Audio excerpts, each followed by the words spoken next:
segmen cerita-cerita seram.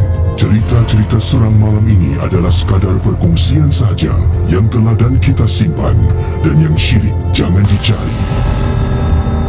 Malam Seram.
Cerita-cerita seram malam ini adalah sekadar perkongsian sahaja yang telah dan kita simpan, dan yang syirik jangan dicari.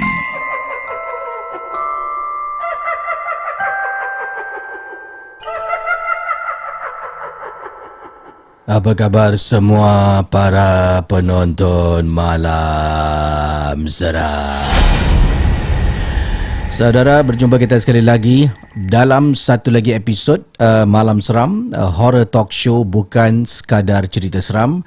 Di sini tempat kita berkumpul untuk mendengar pengalaman seram, kisah-kisah yang dialami, yang dikirimkan melalui email ataupun voice note, panggilan WhatsApp yang saya akan hubungi anda, diketengahkan dalam rancangan Malam Seram horror talk show. Dan seperti yang Casey selalu ingatkan anda, rancangan ini hanya sekadar satu perkongsian, ya, kita pun tidak pasti adakah benar ataupun tidak. Ia adalah satu hiburan, jadi janganlah terlalu taksub dan mudah anda terbawa-bawa dengan apa yang dikongsi sama.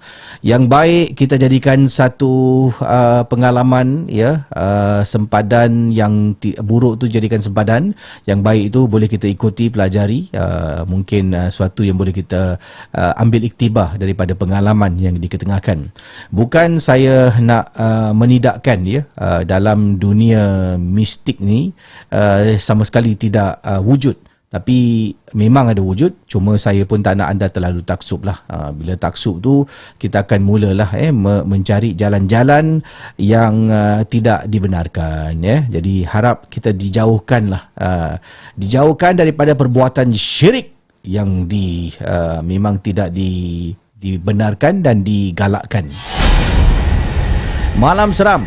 Ya, wow, saya dah setahun lebih buat rancangan Malam Seram. Alhamdulillah, hampir setiap malam lah.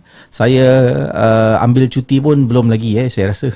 Adalah cuti sakit ada beberapa kali kan. Itu betul-betul kurang sihat. Cuti terajak perahu. Tapi lazimnya paginya saya akan gantikan lah. Tapi setakat ini alhamdulillah ya, dapat saya terus menyajikan kisah-kisah seram dalam rancangan Malam Seram Horror Talk Show. Jadi terima kasih atas sokongan anda semua. Saya rasa saya tidak akan berada di sini untuk terus kendalikan rancangan ini tanpa tontonan, tanpa stream yang anda dengar melalui Apple Podcast, melalui Spotify.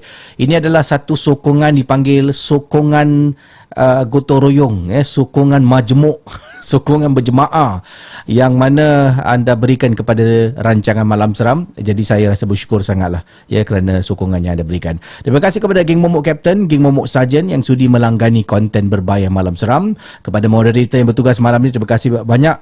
Dan kalau sudah bersedia, saya nak kongsi kisah yang pertama pada tengah malam ini dalam rancangan Malam Seram. Jom. Cerita-cerita seram malam ini adalah sekadar perkongsian sahaja yang telah dan kita simpan, dan yang syilid jangan dicari.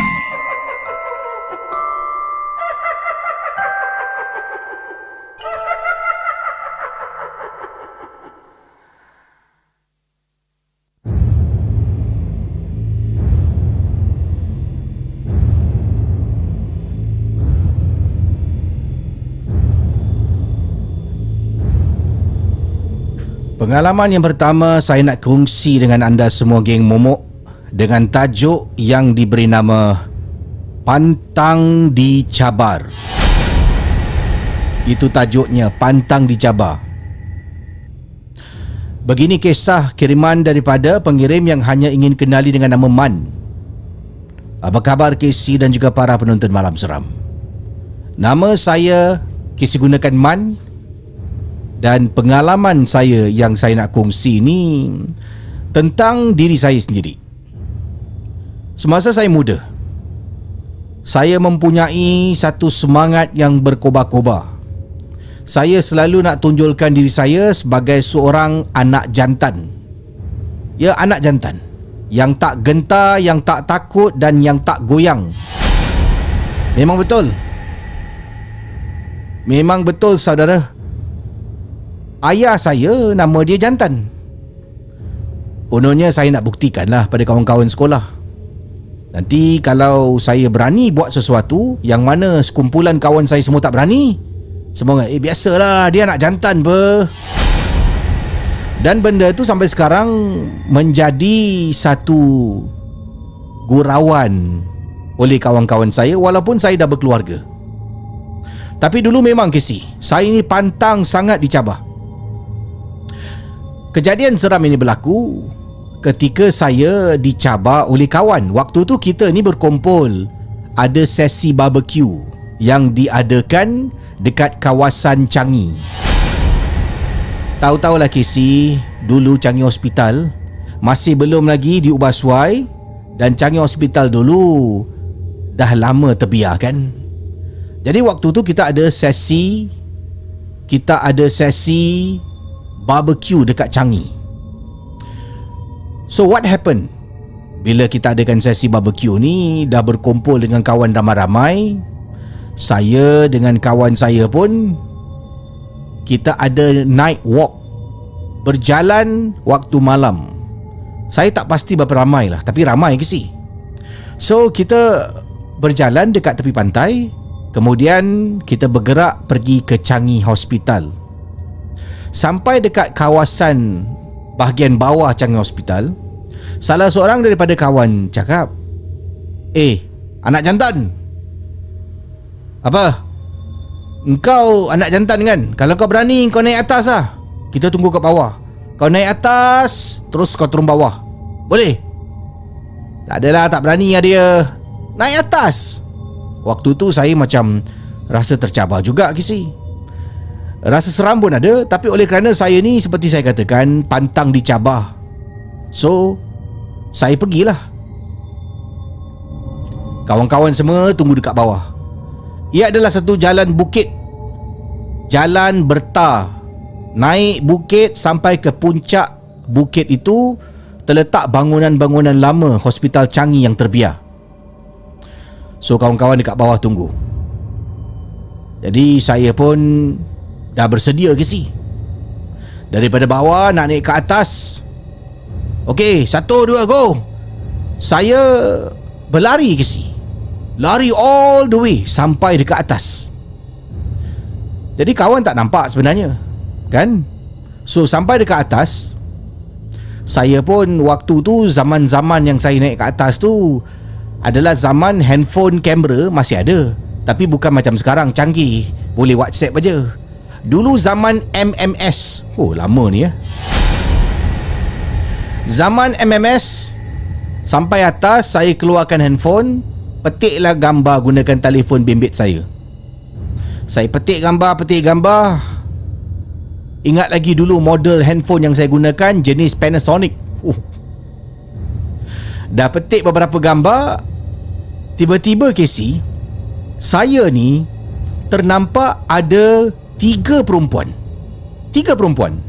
berjalan memasuki bangunan lama Hospital Lama Changi. Tengah berdiri, saya tengok, berani ya tiga perempuan ni. Dia masuk dalam bangunan. Saya tak berani ke si. Saya hanya berdiri dekat luar bangunan, tapi dekat atas tu dah goyang sikit lah. Rasa pelik. Saya yang seorang lelaki ni boleh takut, dia tiga orang boleh jalan ke si, masuk dalam bangunan. Saudara para penonton Malam Seram, waktu tu saya tahu yang saya nampak tu bukan kemungkinan besar bukan manusia. Dari atas macam lipas kodong saya lari. Oleh kerana terlampau takut kan, saya lari terlalu laju. Dengan turun bukit, saya terjatuh Casey. Bila jatuh, terseret dekat atas jalan tar. Kaki saya, siku saya berdarah Casey. Berdarah teruk. Aduh. Sakit berdarah. Jadi banyak darah saya ni menitis jatuh dekat atas jalan tar. Saya bangun, saya kebas-kebas kaki, darah masih mengalir ke si. Saya kali ini tak lari, saya turun bawah perlahan-lahan. Sedang saya berjalan beberapa langkah ke depan, turun ke bawah bukit, tergerak hati untuk pandang belakang. Casey, dekat belakang saya nampak ada tiga perempuan tadi dalam keadaan macam tengah merangkak, sedang jilat kemungkinan darah saya yang menitis tadi.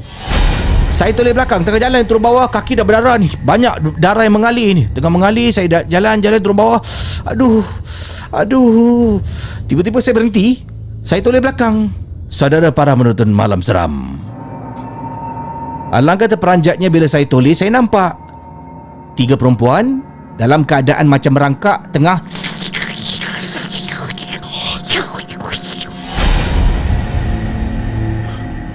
lebih laju lah saya jalan turun ke bawah. Waktu tu kawan-kawan saya tengah tunggu. Kau okey tak? Aku jatuh lah. Aduh, darah rabak ke si. Saya diberikan bantuan dengan segera. Kawan-kawan saya tahu tak boleh berjalan, jadi nak jalan balik tempat kawasan barbecue memang jauh. Tahan taksi.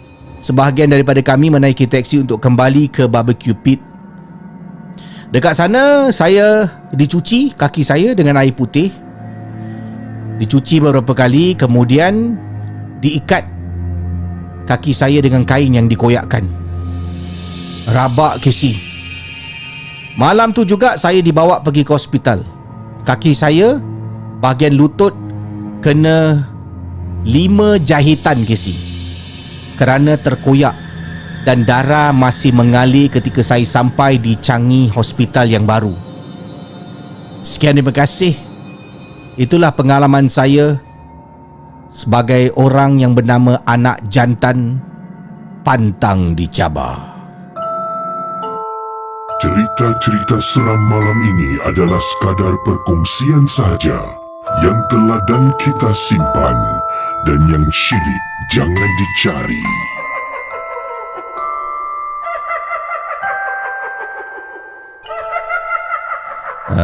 Itu pengalaman daripada pengirim kita yang berkongsi kejadian seram berlaku di Hospital Lama Changi. Pantang dicabar. Nama dia anak jantan. Betul, nama ayah dia jantan. Jadi dia kena kata mungkin saya harus buktikan yang saya benar-benar anak jantan. Naik atas, rasa takut, dia lari turun bawah, jatuh, kaki teri sakitnya. Terseret sakit Uilah, atas road. Saya pernah jatuh atas road. Naik basikal kalau tak silap saya. Dia punya sakit. Ya Allah. Koyak sampai 5 jahitan siapa pernah jatuh dulu? Jatuh kira bukan jatuh biasa Jatuh dan berdarah teruk lah. Saya di sekolah pernah dulu berbasikal pernah jatuh dan bila dia jalan tu kata darah dia dah mengalir banyak sangat. Saya boleh faham kerana 5 jahitan kan, maknanya dia punya mungkin kawasan lutut dia ke kaki dia dah koyak lah. Jadi darah keluar menitis banyak. Dia toleh ke belakang, dia nampak ada 3 makhluk kelihatan seperti perempuan dalam keadaan macam merangkak gitu, tengah jilat darah yang menitis awal tadi. Jadi terima kasih kerana sudi berkongsi kisah pengalaman dalam rancangan Malam Seram. Kita berkongsi pengalaman selanjutnya bertemankan saya Casey. Jadi mungkin boleh kongsi kalau anda pernah kalau cakap pernah jatuh ni bukan jatuh biasa tapi ada orang yang pernah jatuh teruk sangat sehingga kan mungkin jatuh motor ke, kaki dia kena cocok besi. Ada orang sampai sekarang kaki dia ada besi dekat dalam. Macam mana dulu kalau dia keluar masuk airport. Okey, yang ini daripada pengirim kita bernama Hello Casey. Hello. Jangan sebut nama sebenar saya. Casey boleh gunakan nama samaran saya Abigail. Abigail Dulu semasa muda kata Abigail, saya ni peminat lagu-lagu metal. Antara kumpulan yang saya suka adalah kumpulan King Diamond. And one of my favorite track ada katanya Abigail. Okay. So sampai sekarang lah saya kalau saya masuk internet ke mana-mana pun saya akan gunakan nama saya sebagai Abigail. Baik, kita kongsi kisah dari Abigail untuk anda semua dalam rancangan Malam Seram. Anda sedang mendengar podcast dan YouTube cerita-cerita seram bersama dengan Casey Champion dalam Malam Seram.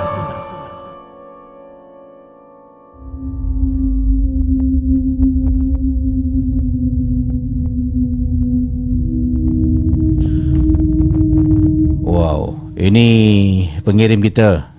Katanya dia peminat lagu-lagu King Diamond. Dan nama samaran Abigail, bukan nama sebenar. Abigail berkongsi kejadian seram yang pernah berlaku pada dirinya. Saya ni boleh saya katakan mempunyai satu kebolehan lah semasa saya kecil, boleh nampak makhluk-makhluk halus. Jadi saya pernah ziarah di hospital dulu. Dekat hospital kan Casey, dia ada visitor waiting lounge. Dekat mana tempat ini, kalau terlalu ramai sangat orang yang ada dekat dalam tu nak ziarah orang yang sakit yang sama, mereka boleh tunggu dekat visitor lounge. Jadi boleh duduk kat situ, tengok TV, minum air, baca surat khabar. So, waktu kami datang tu dah tak ramai orang sebenarnya, kan? Tapi itulah, masih kecil. My parents, ibu dan ayah saya ziarah seorang kawan rapat. Lama kisi mereka berborak. Sebagai anak kecil, saya ni dah rasa bosan. Ke hulu ke hilir, saya mulalah buat benda-benda yang mak saya marah. So, mak saya pun suruh saya dengan kakak saya duduk dekat luar, iaitu dekat visitors lounge. Jadi mak saya bawa kami berdua keluar. Mak cakap, duduk sini jangan pergi mana-mana. Mak dengan ayah nak bercakap dengan kawan. Korang kalau pergi mana-mana, korang hilang, bagus, tak payah balik rumah. Itulah anak-anak dulu kalau mak cakap macam tu, kira dah gerun, takut. Takkan bergerak pergi mana, duduk sini je. Anak sekarang lain, duduk sini jangan pergi mana. Dia akan pergi ke mana. Dia akan pergi ke sana, ke sini, Disneyland, Legoland. Tak boleh duduk sini. So saya ni duduk KC dengan kakak saya. So waktu tu TV dah off sebab dah pukul 11 lebih malam kan. TV dah dimatikan. So tak adalah dapat tengok TV. Kami duduk dekat lounge tu, adalah majalah, ada surat khabar. Saya dengan kakak saya pun ambil lah satu, konon nak baca lah. Boring ke si. And then suddenly kita nampak ada seorang makcik ni, a very old lady tu. Dia jalan, kemudian dia duduk dekat satu kerusi ni, tengok saya dengan kakak saya. And then she was smiling at me and my sister. So what happened, kakak saya ni tengah baca majalah that time. Saya tak ingat majalah apa. She was reading the magazine. Saya pun tengah pegang majalah. And then makcik ni berbual dengan saya, siapa nama. And then saya cakap dengan makcik ni lah. Saya cakap dekat makcik ni, nama saya siapa. So saya ni sedang berborak tau, having a conversation dengan makcik ni. Makcik ni berbual. Dan tiba-tiba kakak saya cakap, "Adik, kau cakap dengan siapa?" And then saya ni toleh tengok kakak saya berbual dengan makcik, kak. Cakap saya pada kakak saya. So waktu tu kakak saya masih tak perasan sebab dia sedang tengok majalah. Saya masih lagi berborak. And then suddenly ibu dengan ayah saya pun keluar. Dia keluar, dah jom nak balik. Kakak saya pun bangun, letak majalah tu. Saya pun bangun. Saya pergi dekat makcik ni, saya hulur tangan salam. Salam ke si, makcik ni berhulur tangan salam. Bila saya pegang tangan makcik ni, sejuk je. Masalahnya, bila saya tengah cakap dengan makcik, mak saya, apa kau buat? Cakap seorang. And then saya tengok makcik ni senyum. Seolah-olah makcik ni cakap, ya betul, engkau seorang saja yang nampak makcik. Tapi saya tak takut ke si. Cuma pada waktu tu, kenapa saya seorang yang nampak makcik ni? Saya pusing dan terus jalan. Dan saya pulang ke rumah. Mak saya pun tak tanya, tak cakap sebab benda tu berlaku terlalu cepat dan pantas.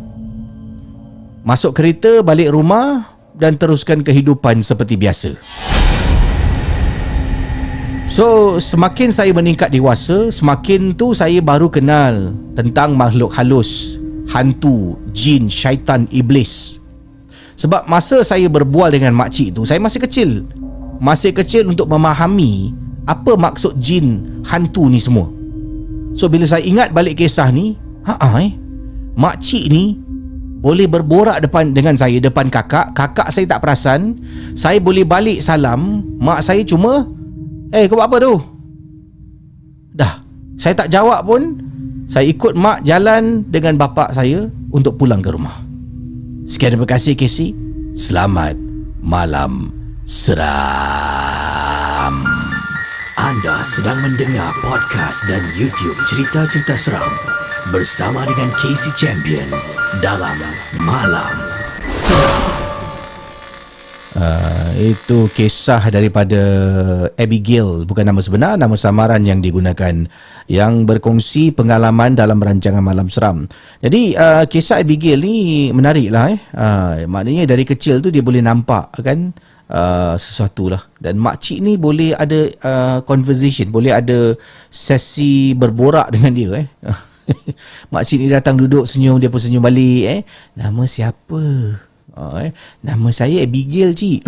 Oh, King Diamond nampak Bayangkan kalau makcik reply macam tu, King Diamond kau kemain. Jadi makcik tu boleh berborak dengan dia, dia boleh reply, dan kakak dia macam tak layan tau. Saya rasa kemungkinan mungkin pada waktu itu adalah perkara yang berlaku, yang mana kakaknya tak sepatutnya sedar yang adik sedang bercakap dengan seseorang. Cuma adik cakap, kau cakap dengan siapa ni? Tapi kakak dia masih tengah tengok magazine kan. Kemudian ibu dia datang pun, bila dia salam, dia cakap dengan makcik tu sekejap, ibu cakap, apa kau buat? Itu je. Lepas tu dia jalan, dia tinggalkan dan terus dia ikut ibu dengan ayahnya. Dan ibu dengan ibunya pada waktu itu tak fikir yang bukan-bukan. Okey, itu kisah daripada kiriman Abigail berkongsi kisah dalam rancangan Malam Seram. Baik, seterusnya saya nak bacakan kisah berikut ini. Saya buka ni. Ini adalah kiriman daripada mana tadi kisah dia? Ini dia.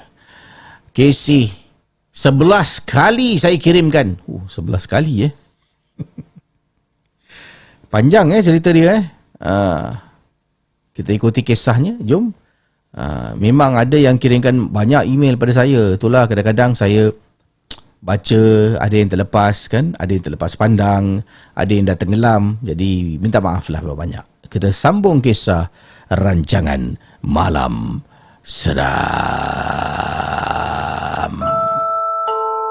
Cerita-cerita seram malam ini adalah sekadar perkongsian sahaja yang teladan kita simpan dan yang syilid jangan dicari.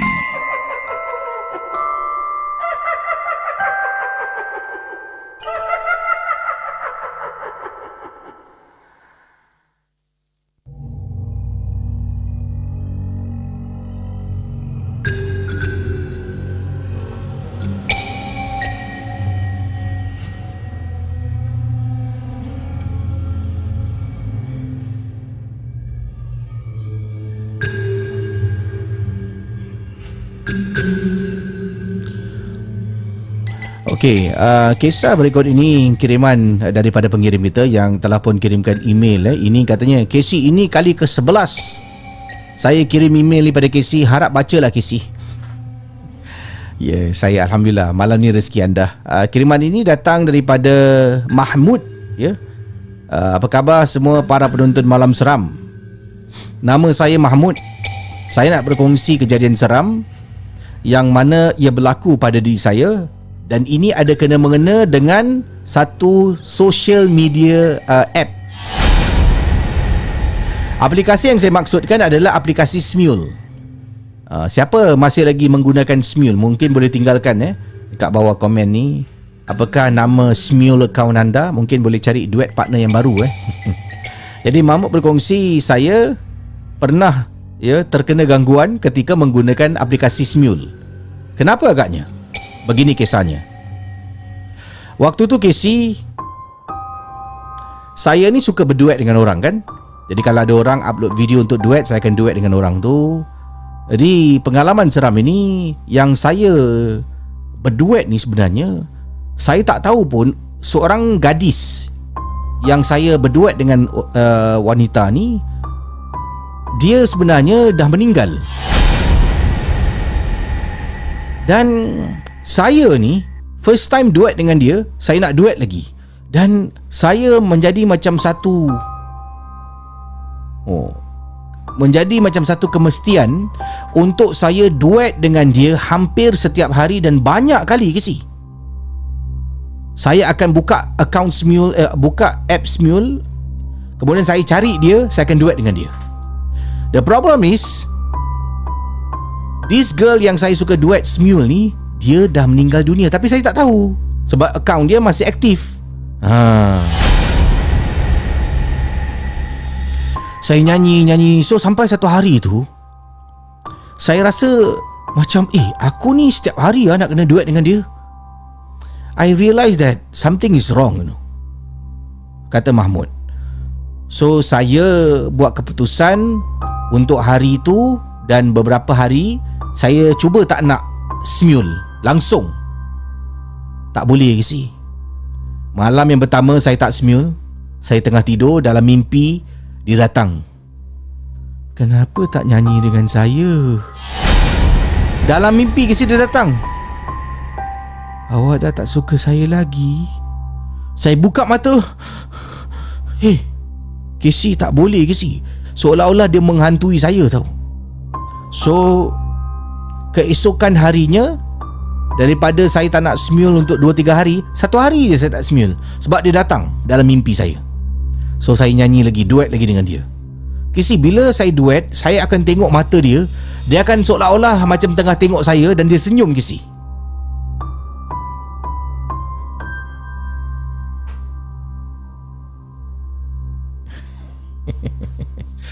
Seram Dan benda ni dah jadi satu masalah untuk diri saya. So apa yang berlaku kata Mahmud, saya dah mula jauhkan diri daripada keluarga. Isteri saya pun main semule. Anak-anak saya dah jauhkan diri. Bila waktu makan, saya cakap nanti. Asyik nak menyanyi je, tak henti-henti ke si.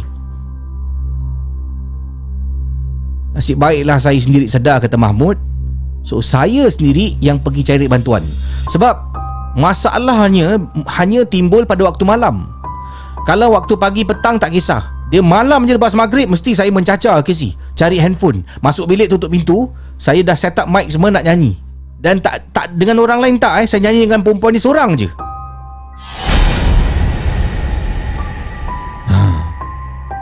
So pada paginya saya sedar bila isteri saya mula dah bercakap dengan saya, dia cakap dengan baik.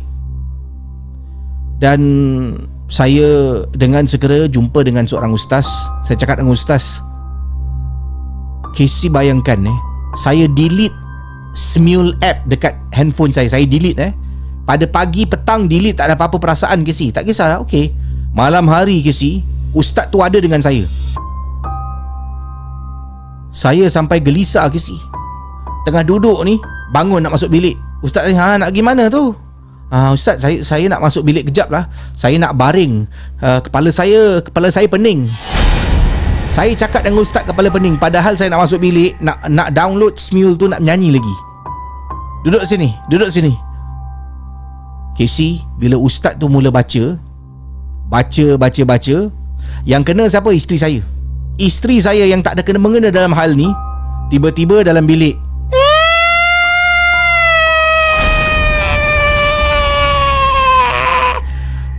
bilik terpekik Casey.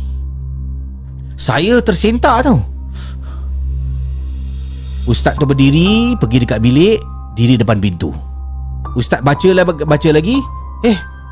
Lain pula orang yang aku halang, lain pula orang yang keluar. Yang ni siapa pula? Kenapa kau halang dia? Kenapa?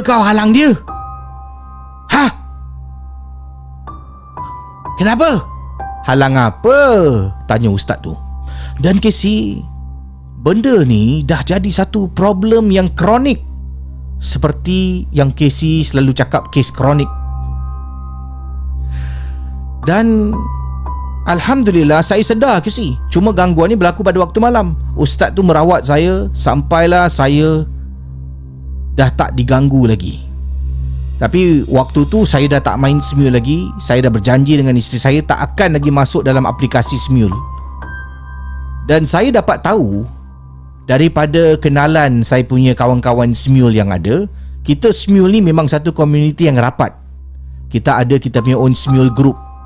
So daripada kawan-kawan Smule group yang buat mereka punya research, mereka come back to me dan cakap dengan saya, yang perempuan yang saya duet tu sebenarnya dah meninggal dunia. Anda sedang mendengar podcast dan YouTube cerita-cerita seram bersama dengan Casey Champion dalam Malam Seram. Itu dia kisah daripada Mahmud, pengalaman bermain Smule, berduet dengan orang yang dah mati. Kemaruk sangat kan. Dia mula-mula sekali dia duet lah lepas tu dia macam tertarik tau. Dia duet lagi dan setiap malam dia akan masuk bilik, tutup pintu. Dia akan jauhkan diri daripada anak-anak dengan isteri. Aku tak kisah, aku nak nyanyi. Dia akan nyanyi sampai penat, dia tidur. Besok bangun dia okey, macam normal kan. Jadi isteri dia tengok pattern mula-mula benda ni selalu dia makan masa lah. Makan masa untuk seseorang menegur kan. Dia lazimnya sampai dah satu tahap tu mungkin orang yang bersama dengan kita dah hilang sabar ataupun dah tengok perubahan yang teruk dalam diri seseorang itu, baru dia mula bersuara. Jadi alhamdulillah bila isteri bersuara tu dia tak melenting lah. Dia macam dia rasa aku rasa, dan dengan segera dia dapatkan bantuan dan alhamdulillah dapat membantu dia lah. Tapi bayangkan dia duet dengan orang di Smule tapi orang tu dah meninggal dunia.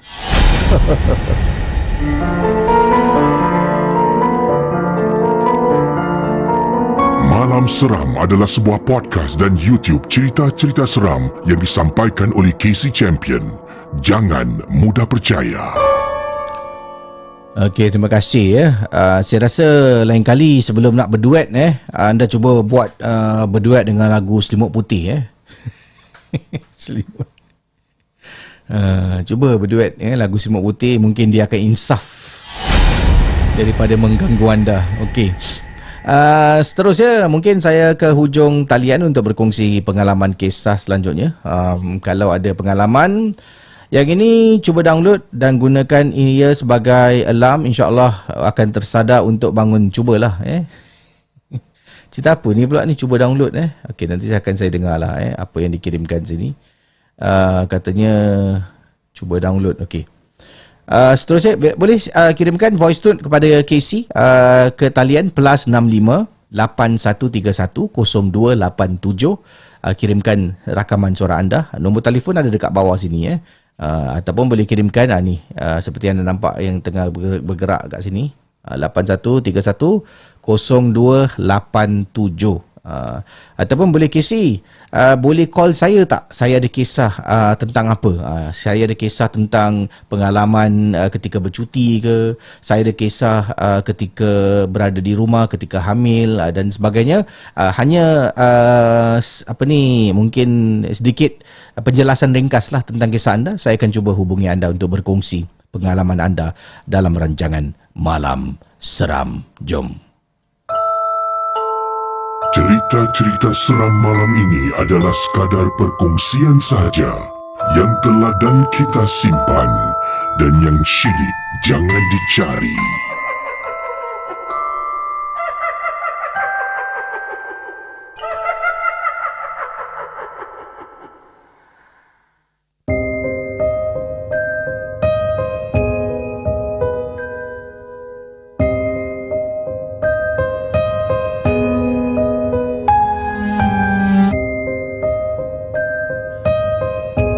Kisah berikut ini datang daripada Julia dengan tajuk Apa Perasaan Anda? Itu tajuk dia, Apa Perasaan Anda? Apa khabar Casey? Khabar baik. Saya ni peminat malam seram berasal daripada Kuala Lumpur, Malaysia. Saya menetap di sebuah kondominium di sebuah kawasan di Kuala Lumpur.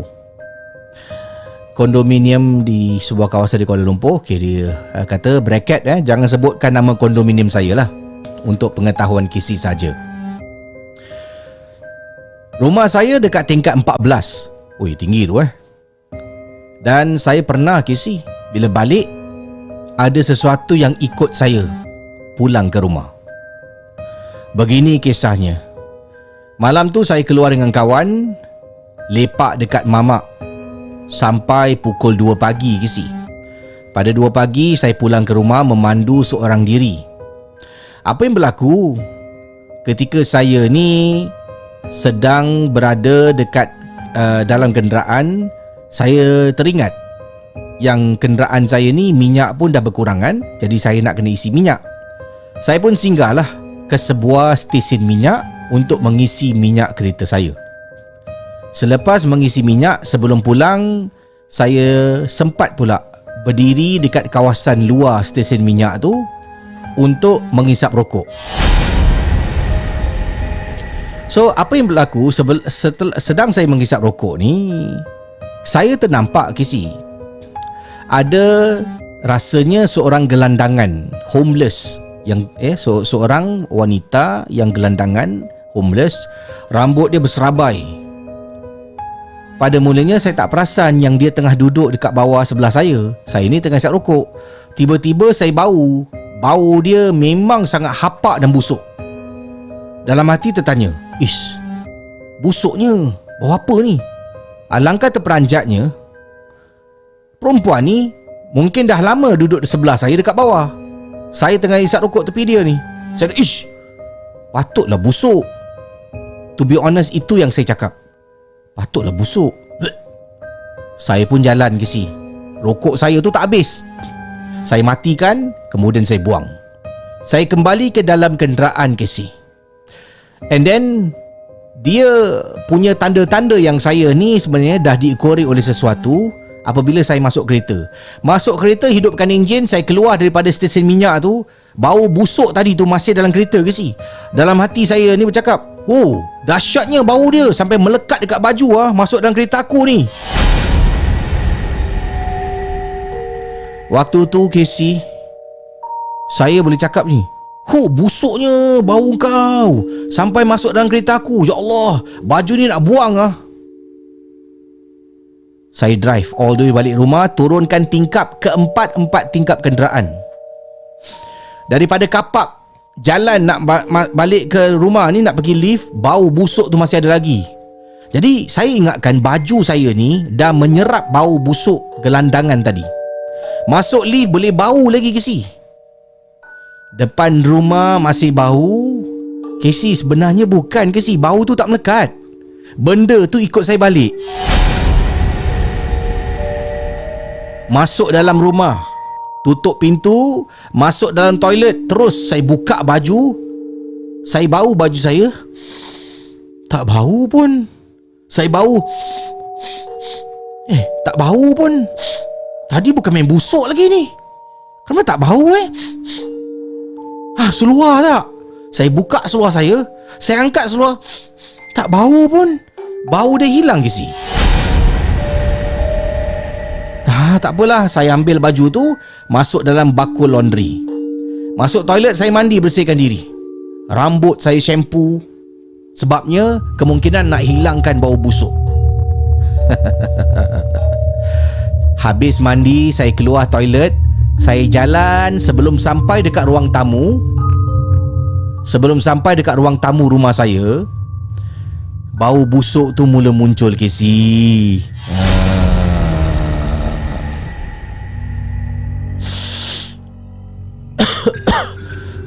Bau busuk ni ada lagi lah. Tapi baju dah buka, aku dah mandi. Kenapa busuk sangat ni? Casey, apabila saya jengah dekat ruang tamu yang gelap, saya nampak Casey, ada orang tengah duduk. Sumpah saya nampak.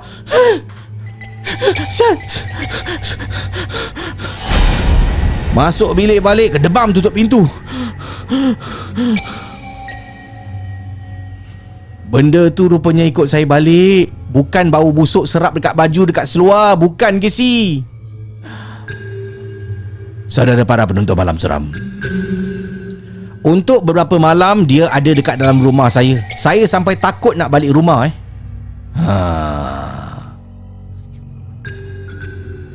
Bayangkan para penonton Malam Seram, sepanjang 3 hari tu yang saya duduk dekat rumah, saya ada penghuni yang tak diundang. Saya duduk dalam bilik tak keluar-keluar. Sehinggakan saya panggil ustaz datang untuk bersihkan rumah tu. Ustaz datang, alhamdulillah dia jenis senang nak keluar Casey. Sejak daripada malam tu, saya dinasihati oleh ustaz dan dimarahi oleh ustaz supaya menjaga mulut saya. Walaupun saya mungkin menghina makhluk halus, tapi kalau itu adalah seorang manusia yang ada hati dan perasaan, akan kecil hati orang tu. Apapun, jangan kita mudah pandang hina dekat orang lain. Sejak hari itu, saya sentiasa awasi apa yang keluar daripada mulut saya. Seram ke si? Saya ingat lagi, dekat stesen minyak, sedang berdiri sat rokok, bau busuk, bau apa ni? Tiba-tiba terpandang dekat bawah, ada perempuan gelandangan dengan rambutnya yang kusut masai. Dia rupanya bau busuk. Sampai dia ikut balik Casey.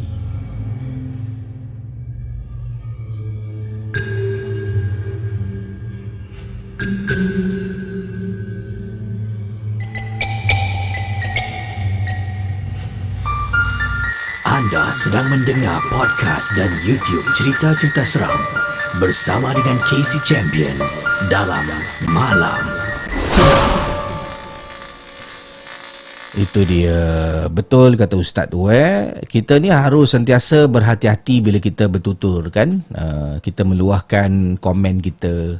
Kadang-kadang memanglah bau busuk, Tapi kena hati-hatilah sebab boleh menyinggung perasaan orang. Ya. Sentiasa berhati-hati. Sebab tu orang Melayu ni kita beralas sangat tau. Beralas. Sebabnya bila kita bercakap ni dia gini tau. Kalau putih ni adalah satu pujian orang cakap. Betul tak? Dari segi pandangan secara amnya saya cakap ini bukan saya nak menuding jari, tapi ini daripada pandangan secara amnya, putihnya dia kan, orang akan rasa dia puji aku. Tapi cuba kita kalau cakap hitamnya dia, orang tu akan rasa dia ni nak provokasi aku, menghina aku, mengutuk aku. Walaupun niat kita baik, kita cakap hitamnya dia kan. Tapi kita cakap putihnya dia, orang tahu tu pujian, dan hitamnya dia, orang tahu tu satu penghinaan. Tapi dalam konteks bahasa Melayu ni, kita akan, kalau hitam tu kita akan tambah perkataan lain, manis. Hitam manisnya dia. Jadi dia berubah sikit tau. Daripada satu perkataan yang boleh menyinggung perasaan orang, dia akan tunjukkan kita ni nak puji dia. Tapi instead of kita cakap putih, orang akan rasa dipuji. Cakap hitam, ni mengutuk aku lah ni. Orang Melayu tambah manis. Kat ujung tu hanya untuk memberitahu seseorang tu yang aku nak puji kau ni. Sebenarnya kulit kau walaupun gelap tapi kau memang cantik. Jadi hitam manisnya dia, macam tu. Dan banyak lagi lah kan. Orang Melayu ni memang beralas. Jadi lain kali kata ustaz tadi betul lah. Berwaspadalah sentiasa komen kita. Sebab makhluk jin ni pun ada perasaan juga.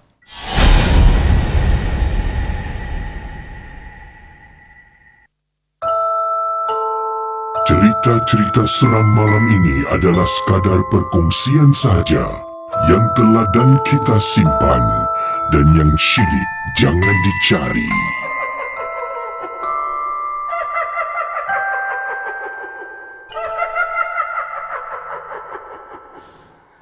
Itulah apa ni.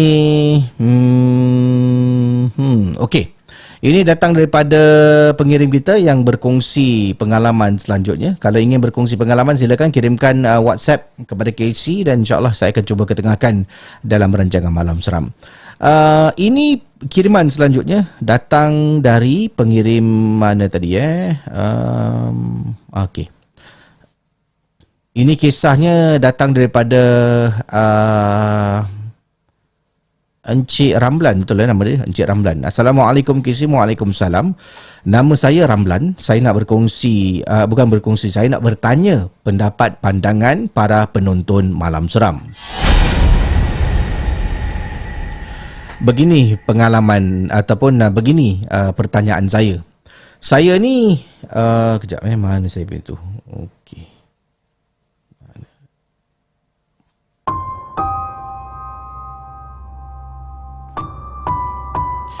Saya ni mempunyai seorang saja anak perempuan dan satu-satunya anak dalam keluarga saya. Ya, anak tunggal. Dan anak saya ni dah pun hampir 5 tahun berumah tangga. Sebagai seorang ayah, saya memanglah nak anak saya ni tamatkan zaman bujang kan. Semua orang nak tengok anak dia kahwin. Kemudian nak anak dia ada keluarga. Kemudian nak anak dia mungkin tambah satu lagi cahaya mata. Begitulah. Ini adalah hakiki bila kita menjadi manusia. Saya rasa bersyukur sangat. Anak saya dah tamatkan zaman bujang. Dah 5 tahun lebih berumah tangga. Tapi itulah kisah. Saya ni nak sangat timang cucu tapi masih belum lagi berpeluang untuk menimang cucu. Sebagai seorang tua, ibu dan ayah kepada anak perempuan saya dengan isteri berharap sangat. Tak henti-henti mendoakan anak supaya dapat anak dan juga saya pun dapatlah menimang cucu yang pertama. Dan cucu kemungkinan yang pertama dan kemungkinan satu-satunya cucu dalam keluarga ini. Sedih ke sih bila melihat orang lain, anak-anak mereka yang ramai, mempunyai cucu yang ramai, keluarga besar. Saya tahu ini semua rezeki. Tapi baru-baru ini saya telah pun dihampiri oleh seorang kenalan rapat. Saya tak sebutlah apakah hubungan saya dengan dia, saudara ke adik-beradik ke, sebab saya pun tak nak didedahkan lebih lanjut lagi. Jadi orang yang rapat dengan saya ni mengatakan yang dia ni ada ramai cucu dengan anak, sebenarnya dia amalkan sesuatu. So saya tanyalah apa yang dia buat. Kemudian dia cakap dengan saya adalah amalan-amalan yang dia lakukan, yang mana saya rasa ini kemungkinan boleh digolongkan dalam kategori-kategori syirik. Tapi Casey, dia cakap, engkau buat ni kau niat nak ada anak kan? Jadi niat engkau tu mulia, nak ada cucu. So dia dah beberapa kali tanya, nak tak dia bawa saya jumpa dengan seseorang ni, pakcik ni boleh tolong. Dia dah tolong aku dah. Kau tengok ni, aku punya keluarga ramai. Sekarang ni, yalah, saya tahu Casey, cuma kalau saya cuba sekali, adakah ia satu kesalahan? Saya setakat nak tahu je apa sebenarnya yang dibuat, dan kemungkinan nak tengok betul ke tidak yang pakcik ni boleh bantu untuk dapatkan zuriat. After all, betul dia type after all, kita kan perlu ikhtiar. Ni saya tengah berikhtiar lah. Saya nak tanya kepada para penonton, sebab saya pun sedih melihat isteri saya yang hampir setiap hari cakap dengan saya, bila bang kita nak dapat cucu? Bila bang Dan ini mendorong saya untuk cuba apa yang saya mampu sebagai seorang suami, supaya anak saya ada menantu, ada anak dengan menantu saya, dan saya dengan isteri dapat cucu yang pertama. 5 tahun Casey, saya dengan isteri tunggu. Kod-kod kalau saya meninggal dunia dengan isteri, tak dapat jumpa cucu saya. Saya ingin bertanya kepada para penonton Malam Seram, adakah ini satu ikhtiar? Bagaimana? Terima kasih dan selamat Malam Seram.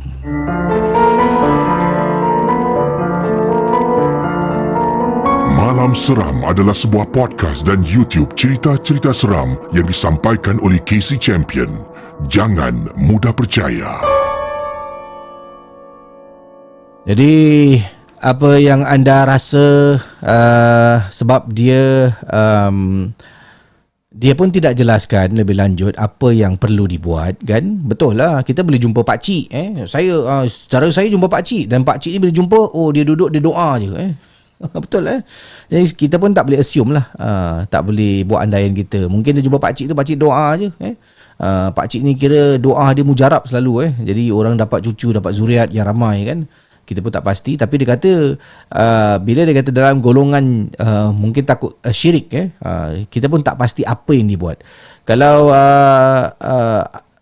pengirim Cik Ramlan boleh berkongsi lebih lanjut lagi lah dengan saya, apakah yang mungkin dilakukan, perlu dilakukan lah untuk anda mungkin mendapatkan bantuan daripada individu ini, kita dapat a clearer picture, kan, tentang apa sebenarnya yang perlu dilakukan.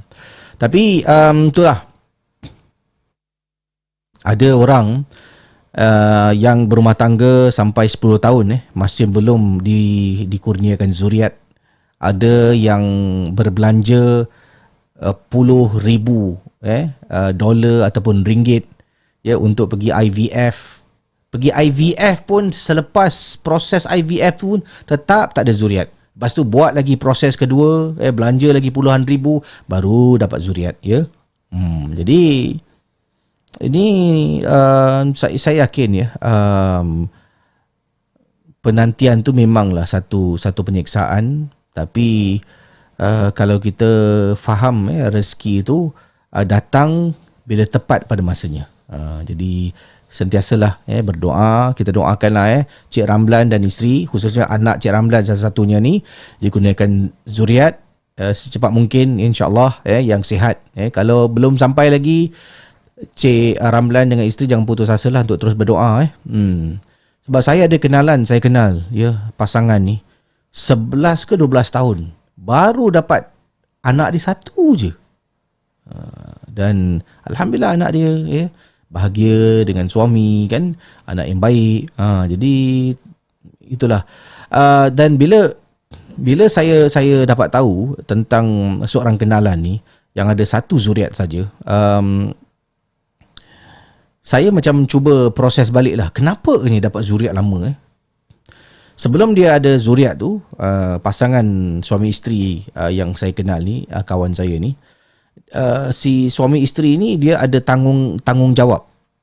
Ya, maknanya dia menjaga ayahnya yang kurang sihat, yang perlukan banyak sangat perhatian, ya, kerana dia bedridden lah, terbaring di atas katil dan perlukan bantuan, dan mereka bukan daripada keluarga yang senang kan, nak dapatkan pembantu rumah dan sebagainya. So jadi hanya selepas saat-saat mungkin lagi setahun dua ayahnya nak meninggal tu, dia dikurniakan zuriat. Macam tu tau. Jadi transisi dia bila ayah dia meninggal, dia dah mula kan, sibuk pula dengan anak dia seorang, mana nak sekolah, nak pergi check up dan sebagainya, sampailah budak tu dah besar sekarang. Jadi adalah sebab-sebabnya kalau mungkin kita tak dapat sesuatu. Sebab kalau dalam hidup ni, jangan kita kejar sesuatu yang kita inginkan, biar benda tu datang pada kita. Jangan kita cari, biar benda tu yang cari kita. Dan yang lainnya kita duduk redha dan berdoa lah. Memang senang untuk cakap, tapi penantian tu memang satu penyiksaan. Cerita-cerita seram malam ini adalah sekadar perkongsian sahaja yang teladan kita simpan dan yang syilid jangan dicari.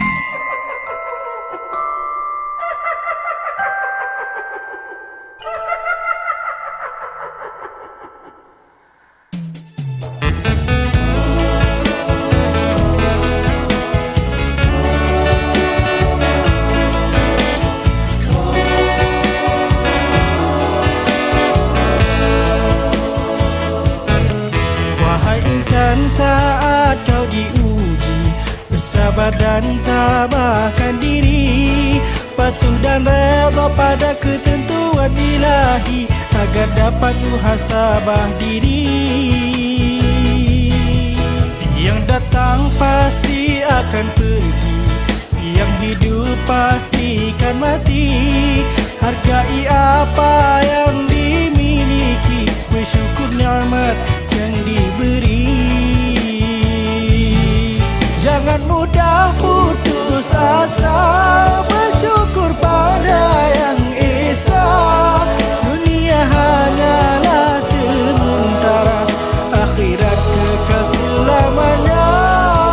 Larangan dan ancaman telah tertulis dalam Al-Quran.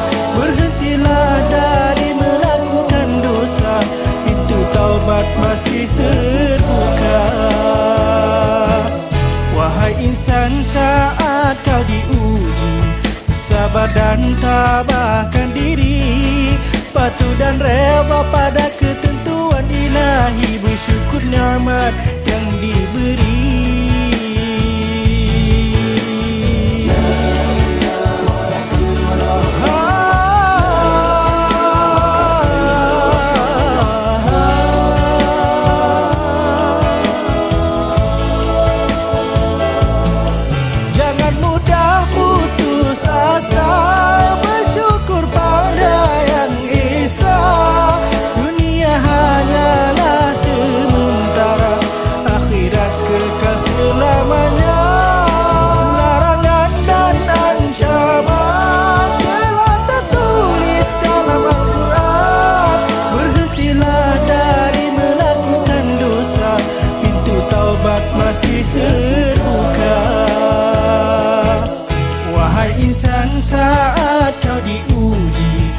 Sabar dan tabahkan diri, patuh dan redha pada ketentuan ilahi, bersyukur nikmat yang diberi.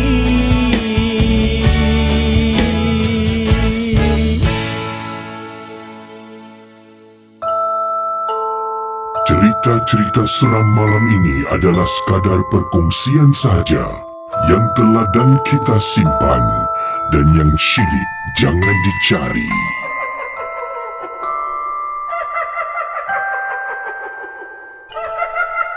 Terima kasih yang sudah menonton Malam Seram dan terima kasih juga pada anda yang sudi share Malam Seram, yang komen ya, yang yalah saya suka kalau saya baca komen-komen katanya sedang mendengar Malam Seram tengah buat kerja, saya dengar dengan ibu saya. Casey ni ada siap tag saya di Instagram, Casey tengah dengar Malam Seram dekat office Casey. Jadi terima kasih banyaklah kerana sudi menonton ataupun mendengar Malam Seram. Dan saya nak mungkin sentuh sedikit tentang kisah Cik Ramlan tadi kan, pengalaman yang dikongsi sama tentang nak dapat cucu itulah.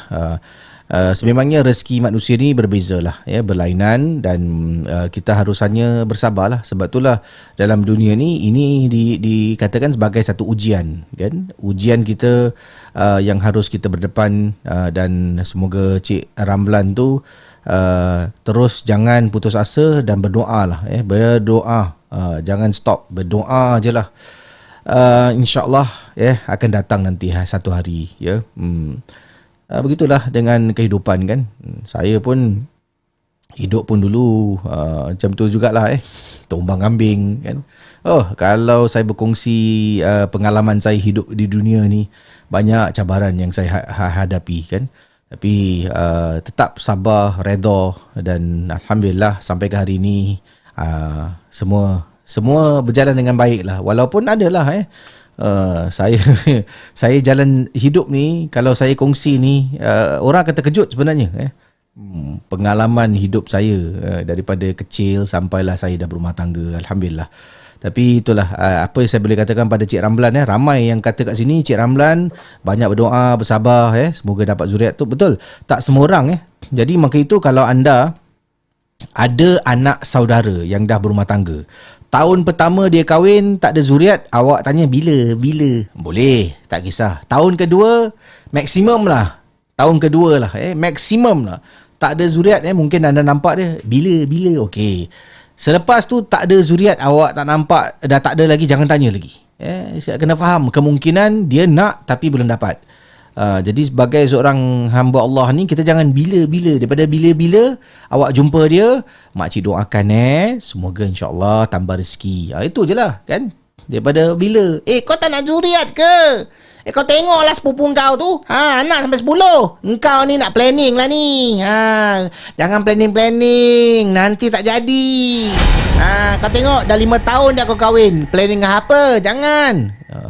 Itu masalah sebenarnya ya. Jangan sekali tanya 2 kali okey, jangan tanya lagi lepas tu.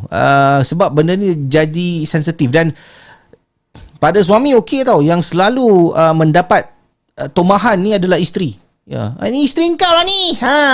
Aku rasa isteri kau lah yang tu. Pergi cek, hantar isteri kau pergi cek. Dan isteri ni rasa tertekan bila ada majlis keramaian, dia nak datang, dia rasa macam nanti makcik kau tanya, macam dia akan ada this stress pada diri dia tau. Bukan dia tak nak, cuma dah jangan berhenti tanya, doakan lagi baik lah. Okay, thank you. Harap saya dapat tolong lah orang-orang yang sentiasa berdepan dengan soalan cepu mas ni. Okay, jom sambung Malam Seram. Cerita-cerita seram malam ini adalah sekadar perkongsian sahaja yang telah dan kita simpan, dan yang syilid jangan dicari.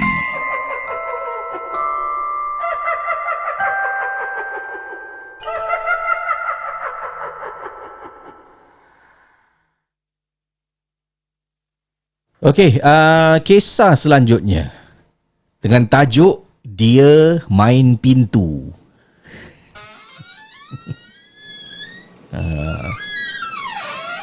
Tajuk dia simple, tapi kisah dia boleh saya baca anda dalam situasi ni.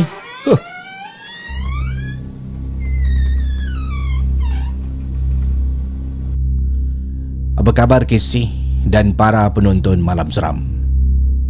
Nama saya Syahidah. Saya nak berkongsi pengalaman saya dengan keluarga ketika kami menetap di rumah Pak Cik yang terletak di Negeri Sembilan.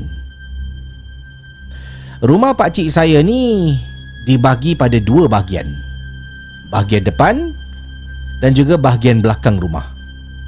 Belakang rumah tu ada satu lagi rumah. rumah di bahagian belakang tu lazimnya dijadikan sebagai rumah tetamu. Dulu pakcik saya ada buat homestay. Setelah homestay yang dilakukan tu terlalu banyak menyusahkan dia, kerana perangai-perangai yang menyewa, yang tidak membersihkan, dia pun telah menarik diri daripada melakukan homestay. So dekat belakang rumah tu dijadikan sebagai rumah penginapan kalau ada ahli keluarga yang datang, khususnya antaranya ahli keluarga dari Singapura. Kalau pergi rumah dia, kita sekeluarga akan duduk belakang rumah tu. Belakang tu pun bukan dibiarkan begitu saja. Pakcik saya akan datang bersihkan rumah dekat belakang. Kadang-kadang dia sendiri akan duduk kat rumah tu, tapi jarang-jarang sangatlah. Dalam sebulan tu mungkin berapa kali je dia buat. Dipendekkan cerita, saya pun dengan keluarga sampai dekat Negeri Sembilan, kita pun dibawalah pergi ke rumah belakang tu. Letak beg semua, kemudian kita pergi ke rumah pakcik saya, rumah utama tu. Dekat situ dah siap makan ke si, menjamu orang-orang daripada Singapura. Masakan orang Negeri Sembilan, memang mantul. Makcik saya ni memang pandai masak ke si. Masakan Melayu dan kuih muih, dia memang hebat. Duduk pun kami sambil makan tu berborak-borak. Jadi sampailah malam pun tiba kan. Bila malam tiba, kami menetap di rumah belakang. Rumah belakang tu adalah rumah jenis satu tingkat ke si. Satu tingkat, kemudian dia ada 3 bilik tidur, ruang tamu, satu dapur kecil, dan juga dekat depan rumah tu sebelum masuk dia ada macam satu ruang boleh kita duduk. Dekat depan tu ada kerusi meja. Jadi bila kita tidur, ibu dengan ayah saya tidur dalam satu bilik. Saya ada 2 adik lelaki tidur satu bilik, dan saya dengan seorang adik perempuan saya tidur satu lagi bilik. Jadi cukuplah untuk kita sekeluarga menetap dekat rumah tu. Malam-malam tengah tidur, saya terbangun ke si apabila saya terdengar bunyi pintu buka tutup depan mata saya. Pintu buka dan pintu tutup. Saya nak kejut adik, tapi adik saya berada jauh daripada saya. Katil dia katil sebelah ke si. Ia adalah single bed. Saya tidur satu katil, adik perempuan saya satu katil. Saya takut bila saya bangun kan, tiba-tiba benda tu lari ke arah saya. Saya hanya bersembunyi di sebalik selimut yang saya tarik untuk tutup muka, dan hanya nampak sebahagian saja bila pandang ke arah pintu. Dalam hati saya, adik, bangunlah adik, kenapa kau tak bangun ni? Adik saya tetap tengah tidur. Tidur kisi, tidur dengan nyenyak. Jadi keesokan harinya, saya pun cakaplah dekat ibu saya tentang kejadian semalam. Saya cakap dengan ibu, semalam malam bu, ada orang main pintu bu. Pintu buka tutup beberapa kali. Dan ibu saya hanya katakan, mungkin kipas kot. Betul ke si? Dalam rumah pakcik saya ni, dia tak pasang aircon, dia pasang kipas. Kipas siling. Kipas berputar ligat, kuat angin dia. Jadi kemungkinan angin tu yang membuat pintu tu bergerak. Okey. So apa yang berlaku? Malam berikutnya, benda sama terjadi dekat saya. Dan saya rasa mungkin bukan kipas ke si. Sebab cara pintu tu bergerak, dia buka, dia tutup, macam ada orang yang buka tutup pintu bilik tidur saya. Tapi itulah, saya tak dapat membuktikannya. Sepanjang saya menetap dekat rumah ni, saya seorang saja yang akan terbangun pada waktu semua tengah tidur, dan akan ternampak pintu tu buka dan tutup dengan sendirinya. Casey, saya tak pasti pada waktu itu bagaimana saya nak beritahu pada ibu saya lagi yang pintu tu masih lagi terbuka tutup. Sebab ibu saya akan gunakan alasan yang sama, kipas agaknya. Cuba kau tutup kipas. Masalahnya kalau tutup kipas panas ke si. Jadi terpaksalah tidur buka kipas. Takkanlah pintu tu tengah bergerak, saya nak pergi bangun tutup kipas, tiba-tiba kalau dia menjelma depan saya, tak kenyaya. Kata beliau. Dan akhirnya selepas beberapa hari berada di Negeri Sembilan, kita sekeluarga pun pulang ke Singapura. Sampai ke hari ini menjadi tanda tanya. Adakah kerana kipas ataupun ada makhluk yang bermain pintu depan mata saya? Sekian, terima kasih. Cerita-cerita seram malam ini adalah sekadar perkongsian sahaja yang telah dan kita simpan, dan yang syilid jangan dicari.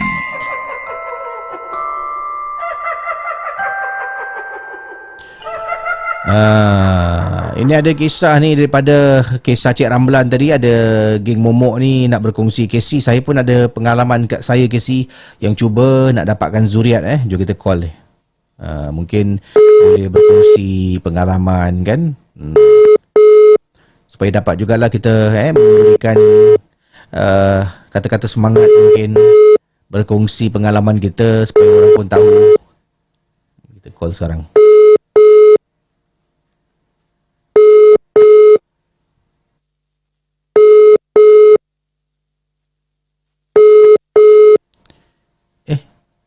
Dah tidur katnya tak?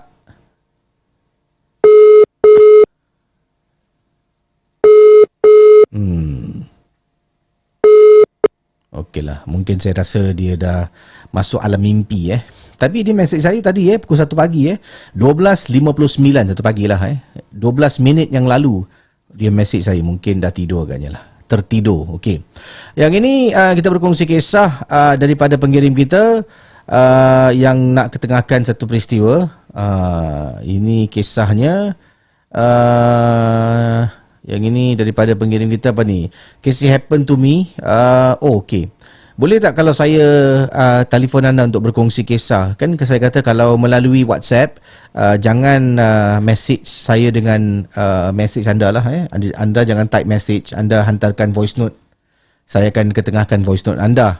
Tapi kalau bolehlah, ini kisah yang kata pernah stay di China selama 10 tahun. Siapa nama pengirim ni? Mungkin boleh kasi telefon anda untuk berkongsi kisah. Kalau boleh saya akan call. Boleh reply message Casey. Terima kasih. Okey, yang ini daripada pengirim kita, daripada ni dia brother kita. Masya Allah. Terima kasih kepada siapa ni? Brother yang mana tadi tu? Casey, gift lupa ke? Saya tak lupa lah. Saya minta maaf lah banyak. InsyaAllah nanti kita akan jumpa. Mungkin this week boleh lah this week.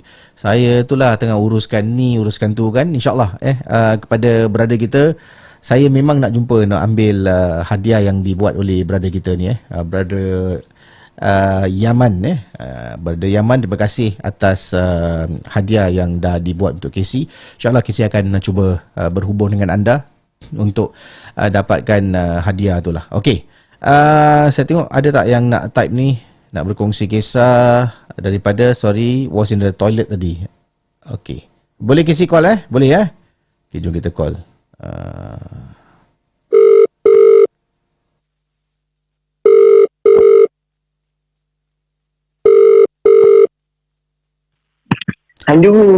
Hello, siapa bercakap ni? Ton. Okey, Ton. Okey. Ini anda nak berkongsi kisah yang anda kata pernah menetap di China berapa lama dekat China? Silakan. I stay kat sana for 10 years, 10 tahun dekat sana. Oh, lama tu This happened waktu lama. So this happened waktu my first year lah. So in my first year tu I tinggal kat this small city. Nama dia Nantong. So this city is about 3 hours by bus from Shanghai. Okay. So tourist attraction kat sana yang everyone will go to is this place called Wu Hill. Shan nama dia. So kat sana everybody, the custom is you go to the temple and you pray to Lord Guan Yin lah for good luck and money lah. So one of my friends who is a local, dia ajak I pergi. Since I ni macam foreigner tourist bodoh kan, so kita pergilah kan. So I janji dia dalam tengah hari gitu, dalam pukul 1, pukul 2 gitu. So dia cakap okay, get ready lah, kita kena daki lah this hill. Boleh tahan juga naik tangga. So by the time kita naik about 1.5 hours to get to the peak. So bila dah sampai kat temple kat atas tu, kita give offering. Hari tu dah macam nak gelap jadi. So macam kat Singapore ni pukul 6.30 petang. So this was in the middle of winter. So winter tu kat China, the day will get shorter. So the sun akan terbenam lagi earlier lah. Okay. This was about -6, -7 degrees. So I was wearing like very heavy coat without boots. So berat lah nak turun tangga. So it took us about 45 minutes nak turun So kita dah sampai kat bawah ni. Daripada kat bawah ni kita nak jalan pergi pathway dekat entrance tu, it's about 200 meters the distance. Tak jauh lah actually. It's a straight pathway. So kita jalan lah. So by the time kita get to the halfway point, ada dengan macam alamak lengur lah, kaki penat lah. Kita stop sekejap lah minum air. Kita minum air, ada minum water bottle. So air satu, dia satu. So dah habis, kita taruh atas rubbish bin. Habis kita taruh ke belakang lah. So kita jalan. So jalan. Jadi macam muskil tau. Asal kita tak sampai-sampai Jalan kat setengah jam tak sampai. 200 meters nak jalan setengah jam. Takkanlah tak sampai-sampai kan. Itulah lama. So I was like lama. So after that I start noticing the rubbish bin, because there was a rubbish bin every 20 meters. Okay. I keep seeing the same bin with the same 2 mineral water bottle. Tak muskil ke Casey? Saya cakap okay, ni tak boleh jadi. So by the time we get to the next one, I taruh lah tissue paper dalam satu botol tu kan, just nak kepastian lah kan. Jadi aku jalan sesat ke apa ni. The next one that we saw, the same 2 mineral water bottle with the tissue paper. Dia start ada panic. Kawan I pun dah start panic. So kita dah panic. Lepas tu then I dengan my friend kita notice there's a little pathway, dirt punya pathway. So kita masuk lah. Mana tahu kan, maybe there's a deviation. Kita masuk, when we get to the other side of that pathway, because this is all like very tall trees and bushes, so tak really nampak tau. Malam dah gelap gelita macam dah pukul 8-9 malam. Kita jalan, sekali ada big field tau. It's about the size of 2 football field. And kita nampak yang the side of this hill lah. And kat side of this hill ada satu cave. Around there ada macam metal structure, tapi ada lampu. So kita ingat okay, ada lampu, maybe ada staff dia kat situ kan. Nah kita pergi sana minta direction, mungkin kita boleh cari our way out. So me my friend pergilah dekat yang cave punya entrance tu, tapi tak ada orang. So I tengok dia macam tak ada orang, lampu on. Habis macam mana ni? Kita pergi kat cave entrance tu. Cave tu dia quite big, tapi ada metal rod punya gate, and it's completely closed with a padlock with big chains tau. And it doesn't look like it's been open for years lah. Macam rusty. Dia tengoklah dalam cave tu kan, anda tahu ada orang At first tak ada apa-apa, it's gelap, all black. Suddenly ada 2 mata merah dari jauh, makin dekat. So 2 dah panic. Kita lari balik kat pathway tu. And bila kita lari, kita boleh dengar macam ada low growling macam Yes, something like that. So by the time we got back to the little pathway, growling tu pun dah tak ada. Tapi kita dengar macam monks punya chanting lah, prayer kan. Kita ikut lah suara monks tu. So bila kita jumpa monks tu tanya my friend lah in Chinese, kau sesat ke? So my friend cerita lah kat monks tu. So my cakap okay, tak apa, ikut kita. Saya ikutlah diorang sampai kat kapak main entrance tu. Aku takut kasi hari tu ada fikir macam ni aku kat negeri orang, dah sejuk, dah malam gelap. Itulah jangan aku mati kat sini. Macam-macam dia fikir. Padahal tapi, nak keluar tu sekarang macam muskil lah. Nak keluar tu anda kata tadi 200 meter tapi tak sampai-sampai tak sampai-sampai. This whole ordeal took us almost an hour. So by the time we got out dah kat pukul 6. So that's why sampai sekarang I fikir itu jin China. Terima kasih Selamat malam. Salam.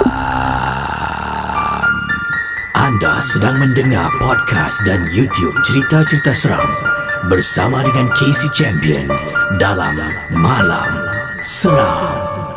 Okey, itu kisah daripada pengirim kita yang berkongsi ketika berada di China. Anda bayangkan dia ialah kawan dia bawa kan, jom ikut pergi, sebabnya temple ni adalah salah sebuah tempat tarikan pelancong yang mana pelancong-pelancong lah yang percaya tentang agama tu akan datang sana untuk minta blessing ke dan sebagainya lah. Jadi kawan dia warga tempatan, warga Cina kan, kata jom aku bawa kau pergi temple ni.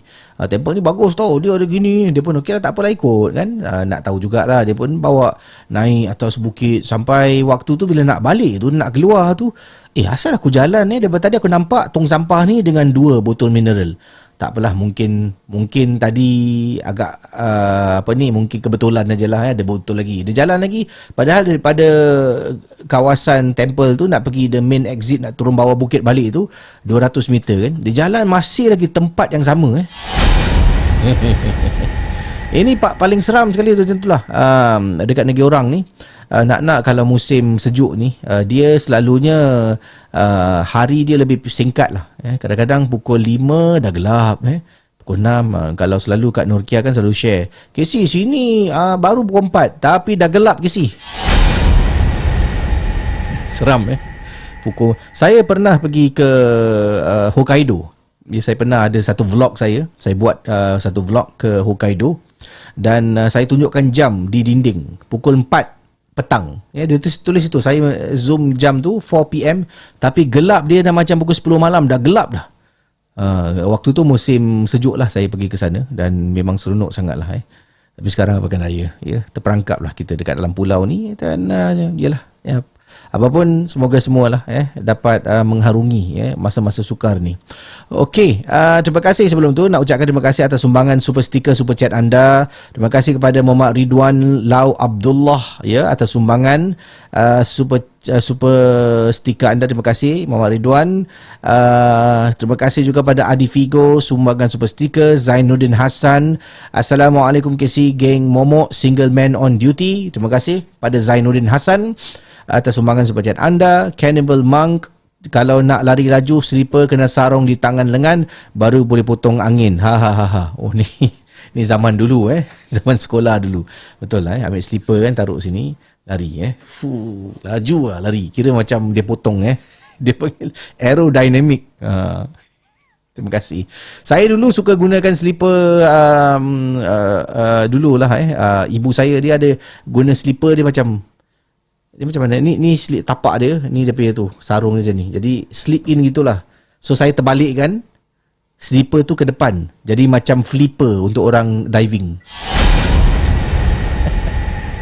Dulu buat gitu. Lepas tu dah gitu kan, nanti panjat kat luar, panjat tangga, lompat dengan slipper tu, kemudian diving lah. Apa-apa je dulu Okey, Muhammad Imran, terima kasih sumbangan super stiker anda. Weekend Offender, luaskan kuasamu, KC Champion. YNWA, terima kasih sumbangan super chat anda. Muhammad Imran, sekali lagi terima kasih Muhammad Imran, 2 kali sumbangan super stiker anda, terima kasih. Wan Muhammad Amdan, Masya Allah sumbangan besar daripada anda, terima kasih pada Wan Muhammad Amdan. Datuk Seri lah Assalamualaikum pada semua yang saya hormati. Sumbangan yang tidak seberapa ini buat support yang perlu. Saya ingin mohon maaf dari semua di atas segala salah silap terlanjur bahasa semenjak saya menjadi ahli di Malam Seram. Semoga Allah mudahkan urusan kita. Berbual macam Datuk Seri Tak ada apa-apa pun. Muhammad Hamdan, insyaAllah kita semua tak lari dari kesilapan, dan sama juga dengan saya. Dan kalau jalankan tugas dengan betul, dan memang tugas Anyway, thank you brother atas sumbangan anda, dan sokongan sentiasa diberikan untuk Malam Seram. Terima kasih brother Wan Muhammad Hamdan. Abang Rock, terima kasih sumbangan anda. Putri Malam Purnama, terima kasih. Badawi Studio, terima kasih. 2 kali sumbangan daripada Badawi Studio, terima kasih. Baik saudara, yang ini kita nak hubungi sekarang pengirim kita yang berkongsi jugalah tentang mungkin apa yang beliau harungi bila mendengar kisah Cik Ramlan tadi kan. Dia kata dia pun mengharungi berkenaan dengan zuriat lah, bagaimana mungkin apa yang dilakukan, mungkin apa yang pernah disuruh dibuat.